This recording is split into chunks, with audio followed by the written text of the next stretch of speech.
નમસ્કાર. પાણપુર સૌગઢ ગ્રામ પંચાયતના પદાધિકારીઓ દ્વારા ગ્રામ પંચાયત વિસ્તારના હાટસમા પાણપુર પાટિયા વિસ્તારમાં થયેલા અનઅધિકૃત દબાણ મામલે અગાઉ દબાણકારોને નોટિસ આપેલ, જેની સમય અવધિ પૂર્ણ થતાં આજે પદાધિકારીઓ દ્વારા પોલીસ બંદોબસ્ત સાથે અને જેસીબી વડે દબાણ હટાવવાની કામગીરી કરવામાં આવી હતી. પારંપરિક રીતે નાના ધંધાઓ અને ટ્રાફિકમાં અડચણરૂપ ધરાવતા સાથે સાથે આવા અનઅધિકૃત દબાણ ધારકો પાસેથી પંચાયત સિવાયના લોકો ગેરકાયદેસર ભાડા ઉઘરાવતા હોવાની ફરિયાદો મળતા દબાણ દૂર કરવામાં આવ્યા હતા. હજુ ફરીથી આવતીકાલે દબાણ હટાવવાની કામગીરી કરવામાં આવશે. સૌગઢ ગ્રામ પંચાયત સરપંચ તથા ડેપ્યુટી સરપંચ સામે જહીરાબાદ ગ્રામ પંચાયતના સરપંચની દબાણ મુદ્દે ખૂબ આકરા શબ્દોમાં ટિપ્પણી કરતા જહીરાબાદ ગ્રામ પંચાયત સરપંચ તથા માલીવાડ ગ્રામ પંચાયતના ડેપ્યુટી સરપંચ દ્વારા સૌગઢ ગ્રામ પંચાયત સામે લાલ આંખ કરીને જહીરાબાદ ગ્રામ પંચાયતના સરપંચ દ્વારા એવું કહેવામાં આવ્યું કે વર્ષોથી પાણપુર પાટિયા વિસ્તારમાં પોતાના બાપ દાદાની જગ્યા હોય એમ લેન્ડ માફિયાઓ કોમ્પ્લેક્સો બનાવી જેના પાર્કિંગની જગ્યામાં 50-100 ફૂટના શેડ બનાવી ભાડા પટ્ટા ઉપર આપી અવૈધ તરીકે આ લેન્ડ માફિયાઓ દ્વારા વસૂલી કરવામાં આવે છે, જેની સામે સૌગઢ ગ્રામ પંચાયતની રહેમ નજર હેઠળ આ ધંધા ચાલી રહ્યા છે અને નાના વેપારીઓ જેવા કે લારી પર શાકભાજી ફળ ફ્રૂટના વ્યવસાય કરી પોતાનું ગુજરાન ચલાવે છે તે લોકોને સરપંચ દ્વારા નોટિસ જાહેર કરવામાં આવેલ લોકોને હટાવવામાં આવી રહ્યા છે. લેન્ડ માફિયાઓ સામે રહેમ નજર છે તેવું જહીરાબાદ ગ્રામ પંચાયતના સરપંચ તથા માલીવાડાના ડેપ્યુટી સરપંચ દ્વારા કહેવામાં આવ્યું. રિપોર્ટર મંજૂર ખણોસિયા, હિંમતનગર ખબર ન્યૂઝ. માલીવાડ આ એક બાપના 3 દીકરા હતા અને પાનપુર પાટિયા એ એક હબ છે. ત્યાં મોટા મોટા દબાણો છે.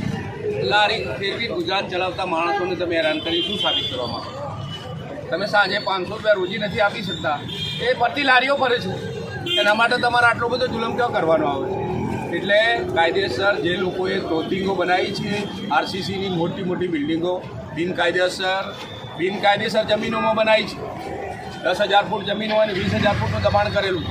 આ સર્વે નંબર 120 છે. તમને આપેલું છે? નથી આપ્યું. પંચાયત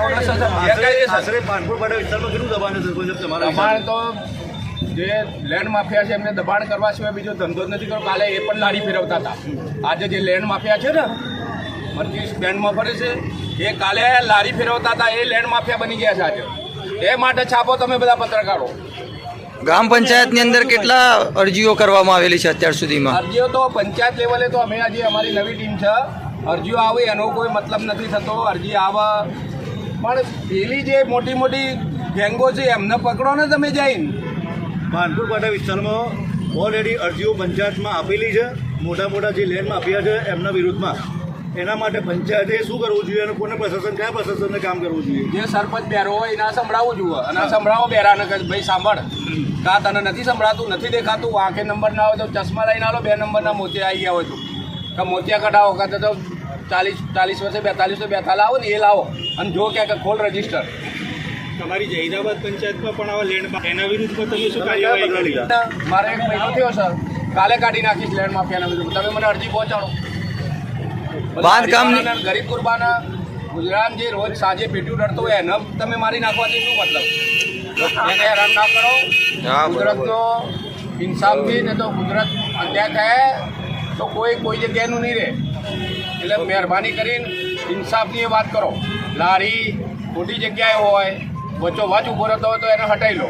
પણ જ્યારે હવે ફરતું લારું કરતો હોય ને ડુંગળી બટાકા વેચીને ગુજરાન ચલાવતો હોય એના માટે આ બધું શું કરવાનું આવે? જે વર્ષોથી ટકી રહ્યો હોય દાદાગીરી કરતો હોય, તાનાશાહી ચલાવતો હોય એના તો હટાવવું પડે ને. એ તો તાનાશાહી ચલાવી જ ના લેવાય. આ પાછળ જ મારા માર્કેટ છે, એ પોતે જ બહાર બધા ઊભા રાખીને ભાડા વસૂલે છે. એના માટે એક્શન લો તમે. ઓકે.